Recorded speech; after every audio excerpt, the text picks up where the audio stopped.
Olá pessoal, tudo bem? Muito prazer, eu sou a Brunara Reis, sou psicóloga, gestalt terapeuta, mestre em psicologia e pós-graduando em psicopedagogia. Eu trabalho atualmente na minha própria clínica, atendendo crianças, adolescentes, adultos, fazendo orientação de pais, e o nome da clínica é Ser Autêntico. Qualquer dúvida que vocês tiverem hoje, podem me chamar no Instagram, @psicoserauténtico, tá? Nós vamos conversar hoje, eu vim a convite do Realimentando, para a gente falar sobre um tema muito importante. Eu tenho certeza que se você abrir o Instagram agora e tentar em menos de um minuto achar um post sobre esse tema, você vai encontrar vários profissionais, várias pessoas relatando sobre esse tema. Eu acho que você já imagina qual é. É a ansiedade. Eu acho muito legal que mais e mais pessoas venham falando disso, porque quanto mais informação nós temos, mais fácil é identificar e tentar, lidar com a ansiedade. Antes de tudo, eu vou explicar para vocês o que é a ansiedade, como que ela funciona de maneira saudável no nosso corpo, quando que ela se torna patológica, qual que é a relação aí entre a ansiedade e a alimentação. Será que tem relação? Falar um pouco de como tentar incluir hábitos saudáveis, cuidados com a saúde, tanto aí física como mental na rotina, como que isso pode ajudar com a ansiedade. E também falar um pouco das armadilhas do pensamento, que quando a ansiedade está patológica é comum que a gente tenha. E no final dar algumas orientações, tá? Lembrem-se, qualquer dúvida é só me chamar. Então vamos lá. O que é a ansiedade? A ansiedade, gente, eu costumo assim definir como mudanças relativas a quando junta o medo, a insegurança, a vergonha, tem uma reação junto no corpo e juntando tudo isso forma a ansiedade.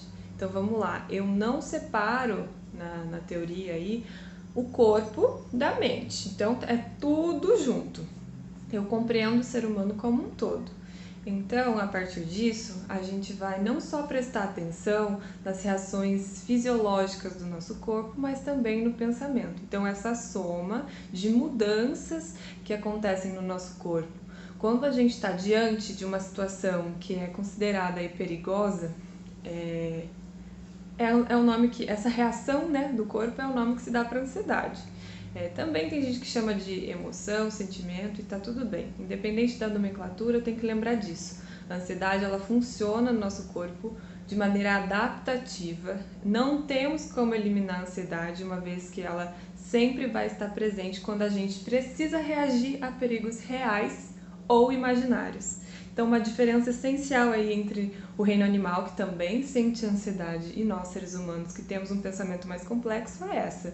Nossa mente pode criar perigos que são imaginários, e aí tem toda uma reação diante disso. Vamos tentar pensar que a gente está...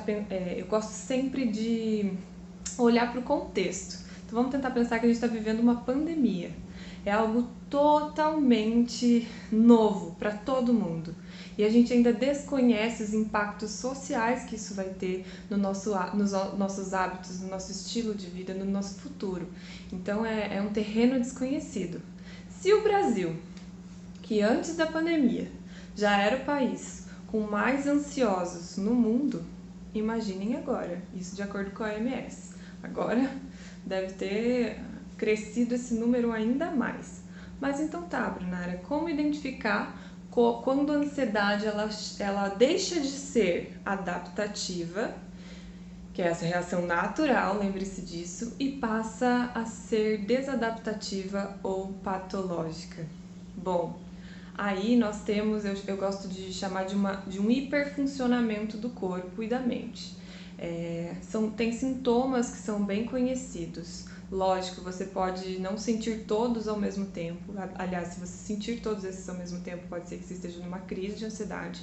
Mas alguns sintomas são bem característicos, então é legal prestar atenção aí. Quais são eles? Eu vou juntar, tá, gente? O que é reação fisiológica e o que é distorção cognitiva. Essas nomenclaturas são da TCC, da Teoria Cognitivo-Comportamental, mas que eu gosto de usar.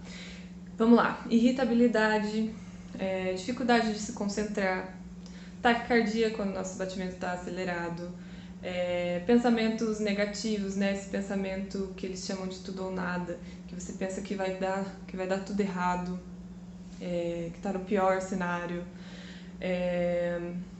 Dificuldade para respirar, essa sensação de falta de ar, alterações no sono, alterações no apetite, são aí tensão muscular. Muita gente tem bruxismo quando tensiona muito essa parte, o maxilar, né?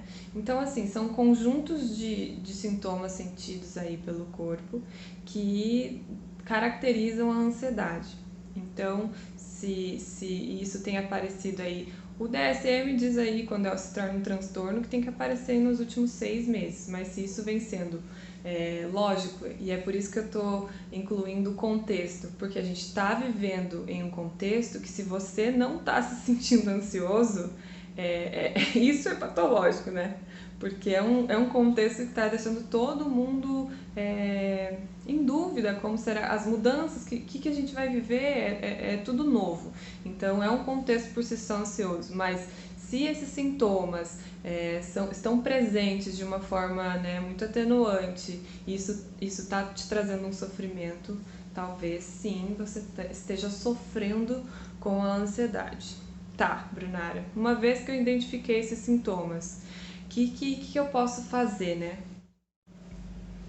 A boa notícia é que a ansiedade tem tratamento. Aqui a gente está falando agora da ansiedade patológica. É muito comum, né, no trabalho, quando eu estou atendendo uma pessoa, eu pedir para que ela se atente a vários aspectos. Então, no trabalho com a psicoterapia, eu jamais, não tem como excluir as outras áreas. O que eu estou querendo dizer? Eu gosto que a pessoa se atente aos aspectos da nutrição, talvez trabalhar em conjunto aí com um profissional da nutrição, um profissional que seja um educador físico, aí entra a psicoterapia barra e psiquiatria, em alguns casos, né, o tratamento farmacológico pode ajudar. Então é um conjunto, é uma equipe aí que pode te ajudar a lidar caso seja identificado um transtorno. Tá, Brunara, mas eu não tenho esse transtorno da ansiedade, mesmo assim eu sofro com isso. Bom, nós podemos então falar de pequenas mudanças aí na sua rotina e nos seus hábitos de vida que podem ter uma consequência muito boa para a sua saúde psicológica. Quais são eles? Primeira coisa é a alimentação, né? Gente, tem relação sim entre ansiedade e alimentação. Isso já é dado científico há muito tempo. Se você começa a inserir alimentos mais saudáveis, consequentemente a sua saúde psicológica também vai melhorar.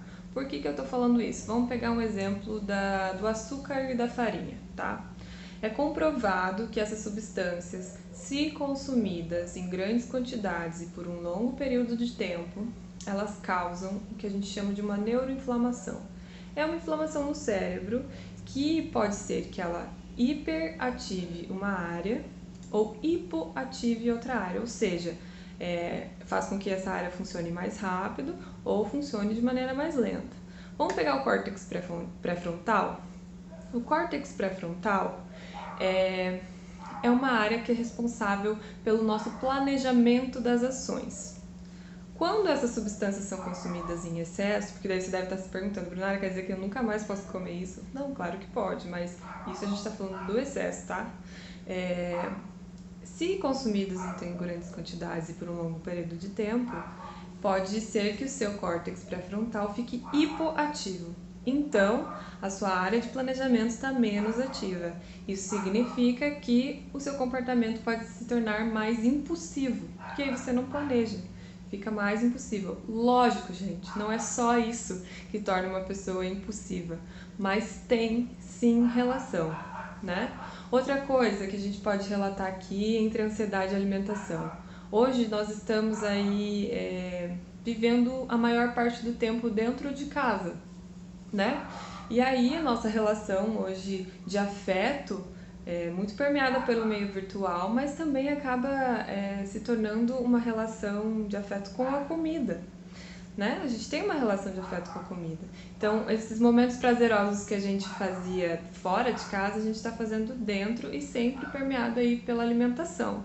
Isso pode talvez atrapalhar, se você estiver mais ansioso, pode ser que isso atrapalhe, a gente fale aí da fome psicológica, mas e aumente aí o consumo de substâncias que a gente denomina aí confortável, mas pode ter um prejuízo aí, dependendo do que você está consumindo, para a sua saúde psicológica. Então é bom prestar atenção assim antes de se alimentar, né? É fome psicológica ou é fome realmente, né? Tô precisando aí me alimentar agora. Como que eu tô me sentindo antes de comer? Fazer certos questionamentos, né? Uma vez, porque vimos que a ansiedade é algo que nos deixa alerta, é uma reação do corpo. E nós estamos aqui pensando, então, na melhor forma de encontrar a dose ideal de ansiedade para que funcione da melhor maneira. Muito bem. Tava falando dessa equipe, né? Que é a nutrição, é o cuidado com a alimentação. Eu tô tentando antes explicar para vocês que ao lidar com a ansiedade vai exigir uma mudança na sua rotina, né? Só que essa mudança a gente tem mania de achar, amanhã então eu vou começar, vou fazer exercício, vou me alimentar melhor, como se fosse algo assim. E não é bem assim, né, gente? Pra começar a exercer uma mudança nos hábitos, eu brinco que a gente tem que fazer baby steps, um passinho de cada vez e ir inserindo esses novos hábitos para que eles se tornem mais duradouros, né? Eu brinco que a gente tem que fazer uma semana de teste, quase que inserir uma rotina meditativa no seu dia a dia. Como que é essa rotina meditativa, Brunara? É se tornar consciente do próprio corpo nesse processo. Tá, quando eu for trocar minhas atividades, eu posso treinar uma respiração que geralmente me acalma. Eu também sofro com ansiedade, gente. É aquela que eles chamam de 4x4.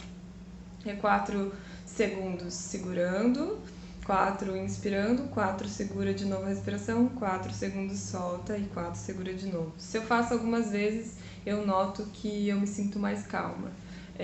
E isso eu faço quando eu estou trocando as atividades, quando eu troco de cliente aí, eu estou indo para casa ou estou dirigindo e eu incluí, por exemplo, esse hábito porque pasmem, no dia a dia às vezes a gente esquece até mesmo de respirar.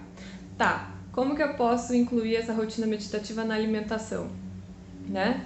Eu posso, ao me sentar para comer, muitas vezes a gente não consegue nem ter tempo de sentar, mas vamos tentar aí, né, gente? Sentar para comer, eu posso me conscientizar da necessidade daquele alimento agora. É o horário do almoço, eu estou com fome, eu preciso comer agora, eu vou saborear os alimentos utilizando os meus 5 sentidos, né? Porque a gente usa principalmente, lógico, o paladar e o olfato, que juntos dão essa informação para o nosso cérebro. Mas um exemplo que eu posso dar, e é um exemplo pessoal, é que quando eu tive Covid no ano passado, eu perdi completamente o olfato e o paladar. E aí o olfato foi voltando aos poucos, mas o paladar zerado.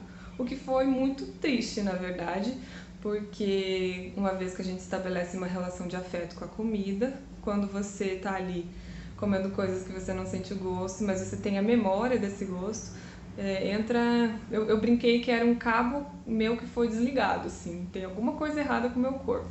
Passado aí o sofrimento e a tristeza por esse cenário, com muita expectativa e otimismo que isso fosse voltar, eu comecei a prestar atenção em outros aspectos na hora que eu estava me alimentando. E, consequentemente, eu incluí alimentos mais saudáveis, porque já que eu não estava sentindo gosto mesmo, qual o sentido de eu comer algo que vai só, né? Que eu não vou nem sentir o efeito que gostosinho na boca. Então, eu comia principalmente alimentos que faziam muito som. Que eu mastigava e tinha que croque, croque, croque, para eu ouvir o que eu estava comendo, a textura do que eu estava comendo. Então aí eu usava mais o tato, a audição, junto na hora de me alimentar. Então quando eu falo de inserir aí os 5 sentidos na rotina meditativa, né, nessa rotina na hora de se alimentar, é justamente isso, prestar atenção em outros aspectos. Essa técnica de atenção plena, gente, vem da teoria de mindfulness, né? Eu não tenho especialização nisso, mas eu acho que a gente pode pegar aí pequenas práticas de respiração, de conscientização e incluir no nosso dia a dia, né? Além disso, tentar inserir alguma atividade física, né? Eu acho que é bem importante, lógico, sempre buscar ajuda especializada, um profissional especializado, mas incluir, quem sabe, uma caminhada, algum exercício em casa, lógico, sabemos que sair hoje é um risco, mas alguma atividade que te tire, né, dessa zona aí de conforto. E então, a partir disso, né, pensando aí nessas 3 áreas, a gente sabe que se a gente incluir uma rotina mais cuidadosa aí com o nosso corpo, seja na alimentação, nas atividades de lazer, né, atividades que você sabe que te trazem calma, né? Pode ser até alguma atividade que faça algum contato com a natureza, incluir a rotina de sono, né? Que é bem importante. Eu brinco que a gente tem que fazer um ritual do sono. Um pouquinho antes de dormir e já ir se desconectando do celular, se conectando das luzes do celular, das luzes da casa. Eu gosto de colocar uma musiquinha mais calmante, fazer um exercício de respiração. Tem gente que gosta de usar óleos essenciais, né? Mas assim, você ir criando um cenário para o seu sono, porque a maioria das pessoas que eu atendo hoje que sofrem com ansiedade tem distúrbios principalmente no sono, né? Ficam longos períodos aí acordado, a mente não desliga. Então, uma das orientações que eu dou é criar esse cenário de ir relaxando o seu corpo.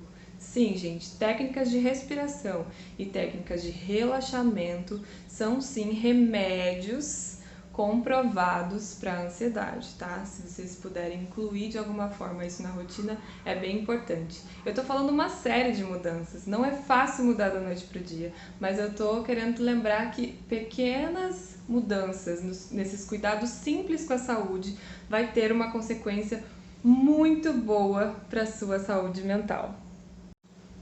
E além disso, outro aspecto da ansiedade que é muito importante são as armadilhas do pensamento. Como que isso funciona? Por que será que diante de uma situação nós pensamos de maneiras diferentes? Nós enxergamos essa situação de maneiras diferentes? Você pode falar, Brunara, óbvio, é porque a gente é diferente.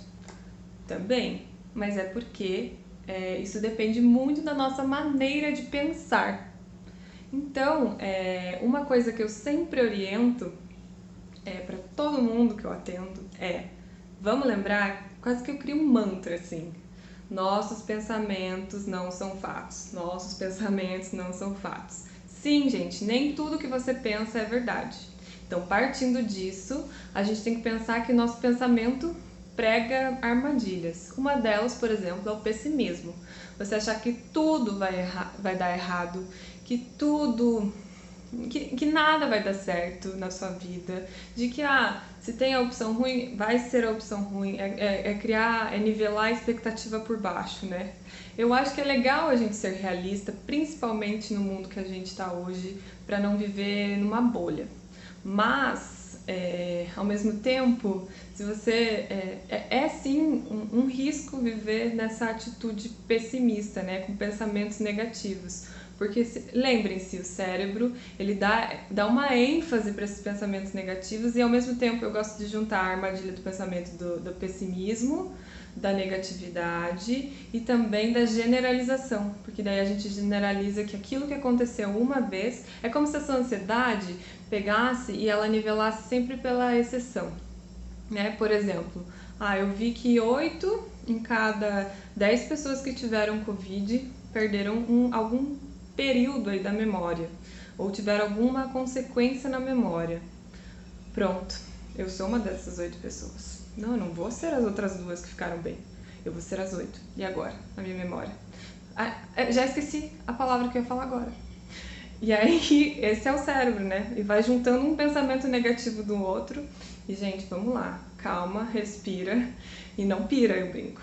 porque a gente tem que prestar atenção assim, sempre no que esse sintoma tá me informando. É real? Eu pergunto para as outras pessoas, pergunto pro meu marido que mora comigo, pros meus pais, pergunto, gente, será que eu devia estar preocupada com isso? O outro ele tem esse poder de confirmar ou não, né, se aquilo que a gente está pensando é verdade. Então, não passem por uma crise de ansiedade ou por esses sintomas de forma individual, gente. Vocês não estão sozinhos, né? Mesmo que o contato seja virtual, é muito importante externalizar isso, porque aí tem esse choque de realidade. Outra armadilha do pensamento é as cobranças impossíveis. Gente, cobranças impossíveis, a gente sabe que tem regras na sociedade. São regras de trânsito, regras no trabalho, regras impostas pelo lado externo aí. Mas a gente cria também muitas cobranças internas. Eu tenho que acordar cedo, eu tenho que arrumar minha rotina. Se eu sou mãe, eu preciso dar conta da casa, eu preciso dar conta dos meus filhos, eu ainda tenho que aplicar a disciplina positiva, eu não posso nem gritar com meu filho porque senão eu vou estar errada. É muita cobrança. O que eu oriento? Uma vez que a gente já tem que lidar com cobranças impostas e agora são novos hábitos, né? Porque se a gente pensar que nossos hábitos de higiene mudaram, nossos hábitos sociais mudaram, eu não posso chegar numa amiga correndo e abraçá-la. Não, tem novos hábitos. São muitas cobranças externas. Então, pega leve com você mesmo, assim. Tenta ver qual cobrança aí na sua rotina realmente faz sentido e qual é excessiva. Outra armadilha do pensamento é a leitura mental. Eu brinco que o ser humano é o ser mais inteligente da Terra, mas ele tem mania de achar que ele lê a mente dos outros. Que é assim, aqui ó, tô gravando esse vídeo, então tá todo mundo me achando ridícula. Olha só o que eu falei agora. Gente, a gente não tem, né, essa informação do que tá passando na cabeça do outro. Nossa mente, ela cria histórias, né? Então, muito cuidado com essa leitura que você faz do outro, né? Essa adivinhação que a gente tem. Lembre-se sempre de confirmar com a realidade, tá? Uma vez que você identificou algum desses hábitos, é lógico, é difícil mudar, mas pensem que nem tudo é verdade. Então eu preciso me questionar quando eu estou sentindo algo. A Gestalt terapia ela fala de autorregulação. Quando um sintoma aparece, gente, ele não aparece por um acaso. Ele aparece como a melhor forma que o seu corpo encontrou sozinho de lidar com isso. Mas não é uma fraqueza nenhuma, não é problema nenhum você precisar de uma ajuda. Pode ser a ajuda de alguém que você mais confia, pode ser a ajuda de um profissional, mas assim, não hesite em buscar ajuda, tá? Eu acho que é muito importante aí cuidar, principalmente nesse momento incerto da saúde mental, e esses pequenos hábitos que eu listei na rotina podem ajudar muito, tá? Vamos lá, o que eu posso orientar para vocês agora? Uma sugestão que eu gosto de dar de leitura, que pode ajudar na ansiedade, As Coisas que a gente vê quando desacelera. É um livro super legal, porque a gente vai justamente na contramão da ansiedade, que é isso que acelera tudo, que é tudo rápido, que é tudo para ontem, e é justamente esse pensamento de desacelerar as coisas, de estar presente no momento que as coisas estão acontecendo, né? Porque esse pensamento de sobrevoo aí, flutuante, se deixar a ansiedade vai longe, né?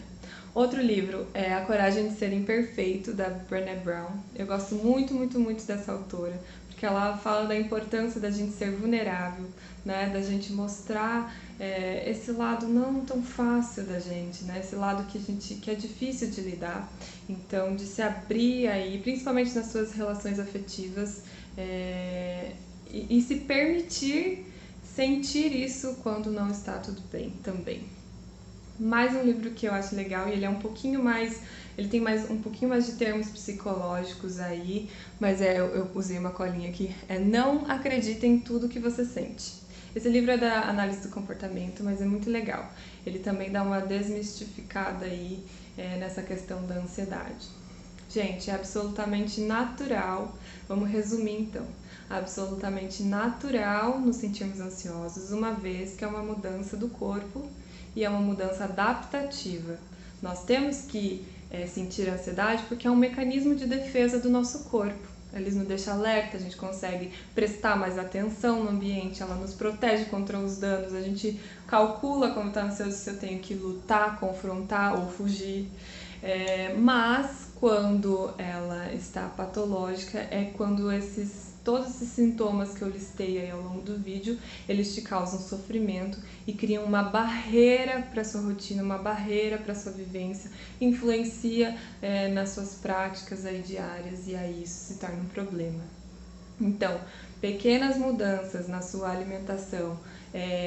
Eu falo que quando a pessoa está muito ansiosa é legal retirar aí alimentos, por exemplo, cafeína, alimentos aí energéticos, né? Por exemplo, chocolate, refrigerante. É legal dar uma diminuída porque isso ela pode ter um efeito de exagerar essa ansiedade. Ter esses cuidados com a alimentação, comer coisas mais saudáveis, tentar criar o ritual do sono, tentar criar um hábito de praticar alguma atividade física, tentar criar uma última coisa que eu quero orientar, que eu estava me esquecendo, é que eu sempre falo para as pessoas que eu atendo fazerem um diário de humor. O que é esse diário de humor? Não é um caderninho que você vai pegar, ou pode ser no celular também, tem até aplicativo hoje para isso. É que você vai pegar e colocar todos os dias, né? Hoje é dia tal. Se você quiser fazer isso, tudo bem. Mas quando você estiver se sentindo ansioso e ver que aqui na sua barriga começou aquela sensação, o coração acelerando, uma dorzinha no peito. Meu Deus, vai dar tudo errado, minha respiração tá ofegante. Meu Deus, será que é Covid? Será que... vou ficar louca. Respira fundo e escreve o que tá passando na sua cabeça. Porque esse ato de escrever por si só também é muito terapêutico. Então eu peço para a pessoa registrar como tá as emoções dela, como tá o humor naquele dia, quais pensamentos passaram na cabeça, porque a gente também tem um padrão de pensamento, né? E com o tempo, lembre-se, passinhos pequenos, nós vamos tentando mudar esses hábitos como um todo, tá? Tentei ser o mais objetiva possível. Se vocês tiverem alguma dúvida com relação aos livros, eu não coloquei os autores, mas é fácil de encontrar. Fica essa orientação para vocês que estão no programa de que mudar os hábitos, quanto mais calma a gente vai nessa mudança dos hábitos, mais chance de ser duradouro e criar sim um estilo de vida, né, eles têm.